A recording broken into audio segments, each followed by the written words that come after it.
Baik, bertemu lagi. Jadi pada video kali ini kita akan membicarakan tentang food photography ya atau fotografi makanan.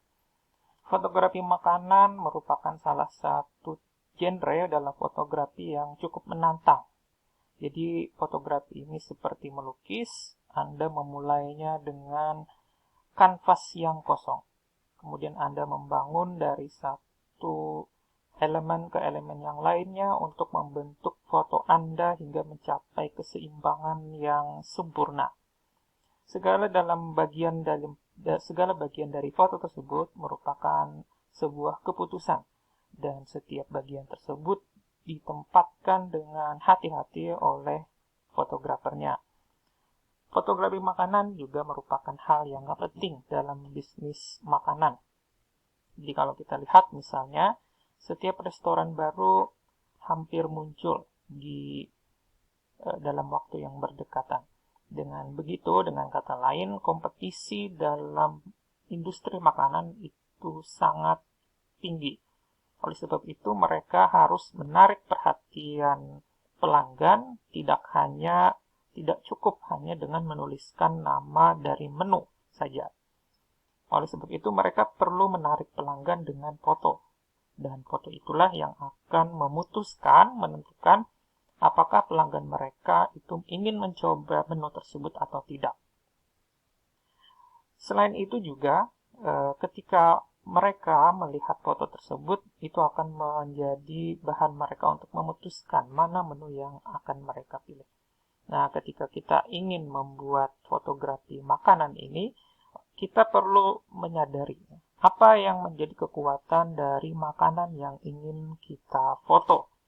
Apakah kesegarannya, apakah teksturnya, warnanya, atau bentuknya. Dan hal yang lain penting juga adalah apa perasaan yang ingin kita bawa dari foto tersebut. Apakah kenyamanannya, rasa nyaman, apakah kesegarannya, atau kesehatannya. Kombinasi itulah yang akan menggerakkan penikmat foto kita. Oke, nah jadi sekarang kita akan membicarakan apa saja yang perlu kita persiapkan dalam membuat fotografi makanan ya atau food photography.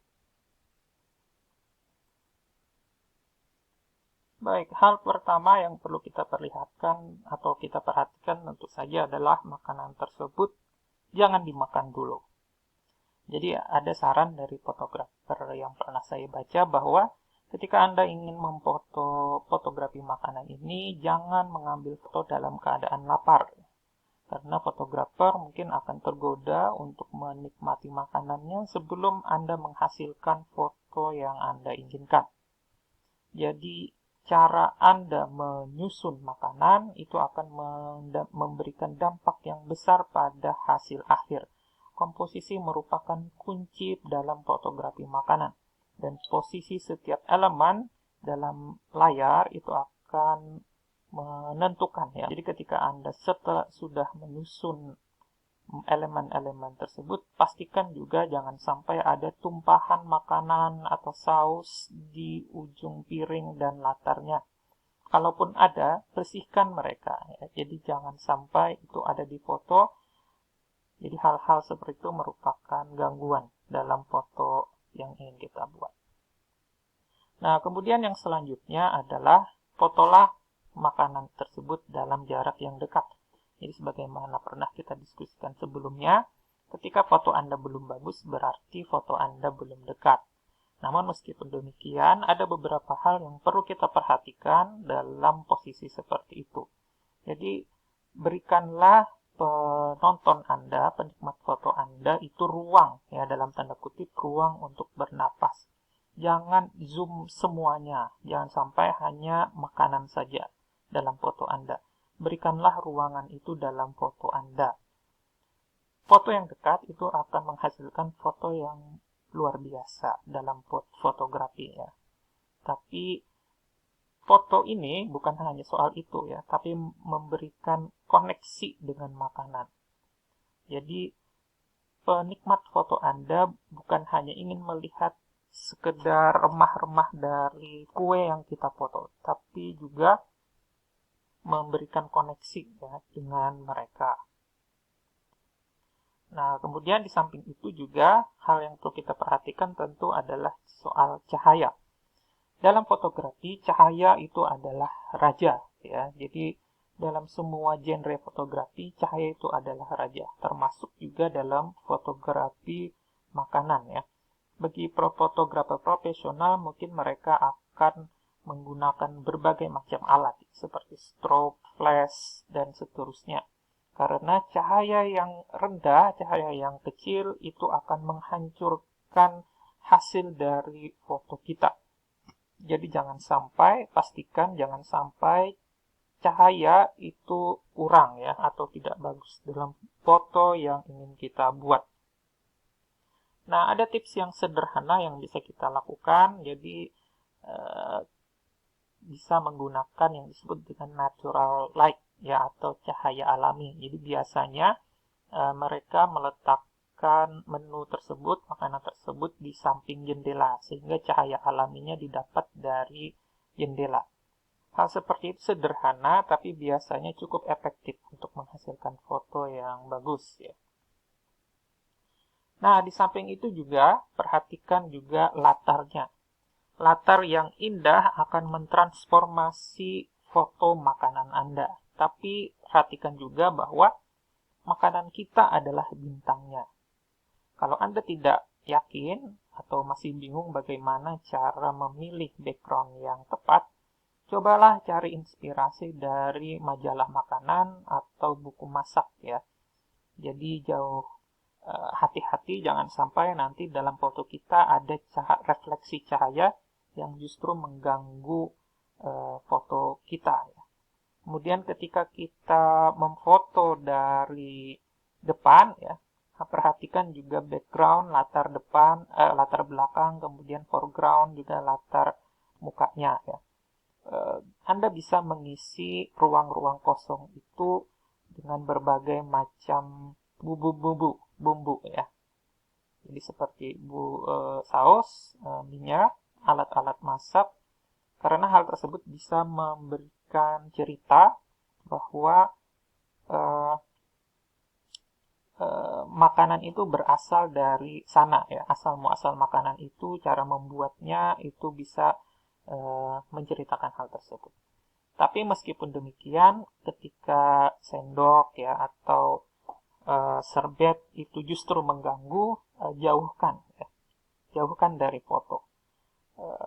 Jadi walau bagaimanapun penikmat foto harus fokus ya kepada makanan kita. Jadi keep it simple ya, less is more. Nah, kemudian juga yang perlu kita perhatikan adalah soal sudut pengambilan gambar ya. Jadi hal ini penting untuk menonjolkan bagian mana yang menarik dari foto kita. Setidaknya ada 3 sudut yang bisa kita ambil ya dalam fotografi makanan ini. Jadi yang pertama adalah sudut 3/4 atas dan lurus ya. 3/4 itu subjek berada di atas ketinggian mata, tapi tidak tepat di atas ya. Ketika kita menggunakan 3/4 ini, kita tidak perlu khawatir dengan background yang terlalu rame ya. Sudut ini cocok untuk ruang yang terbatas. Dan ketika kita mengambil sudut yang di atas, kita akan menampilkan semua bagian dalam makanan ya. Adapun pengambilan lurus itu akan memperlihatkan tepat di sudut mata. Hal ini akan membuat penikmat foto kita melihat foto dalam sudut yang berbeda. Baik, masih dalam sudut pengambilan gambar. Jadi kalau kita perhatikan ya, beberapa makanan itu terlihat bagus ketika difoto dalam sudut tertentu. Jadi misalnya seperti pizza itu cocok untuk diambil dari atas. Kemudian dari satu sisi itu cocok misalnya burger ya atau burger ya atau cake. Kemudian ada juga sudut 3/4 itu misalnya minuman, itu cocok untuk diambil dengan sudut seperti itu. Jadi cobalah untuk mencari sudut pandang yang menarik ya tentang foto tersebut. Jadi ketika kita memfoto dari atas ada beberapa keuntungan ya. Jadi misalnya Anda bisa memperlihatkan detail dari makanan ya dan backgroundnya, juga menekankan bagaimana bentuk dari menu tersebut. Kemudian adapun kalau kita memoto dari satu sisi dengan sudut pandang lurus, kita bisa menonjolkan detail seperti potongan roti ya, atau potongan daging dan seterusnya. Tapi ketika kita menggunakan sudut ini, hati-hati dengan latar belakangnya. Gunakanlah latar belakang netral ya, seperti dinding. Adapun ketika kita mengambil sudut 3/4 secara diagonal, hal ini akan menimbulkan foto dalam bentuk 3 dimensi. Kemudian yang terakhir itu adalah soal momen ya. Jadi cobalah untuk membuat gerakan-gerakan dengan yang menarik ya. Karena gerakan-gerakan tersebut itu akan cukup menyenangkan ya. Tapi hal ini bisa Anda lakukan kalau Anda mempunyai teman atau tripod ya. Hal ini akan membuat penikmat foto kita merasa berada di sana, sehingga akan menghasilkan foto yang bagus ya. Jadi buatlah gerakan-gerakan tersebut buat mata penikmat foto kita bergerak dari satu sudut ke sudut yang lain. Anda bisa juga memasukkan tangan ya dalam foto tersebut untuk menimbulkan rasa kehadiran penikmat foto kita ya. Karena foto tersebut diambil dari sudut tersebut. Oke. Baik, nah mungkin itu ya yang bisa saya jelaskan tentang fotografi makanan. Anda bisa mencoba latihan dalam menghasilkan foto-foto makanan yang menarik. Jadi secara sederhana kita bisa mengatakan fotografi makanan yang bagus itu adalah ketika orang melihat foto tersebut, orang ingin memakannya. Baik, itu saja yang bisa saya sampaikan. Terima kasih. Assalamualaikum warahmatullahi wabarakatuh.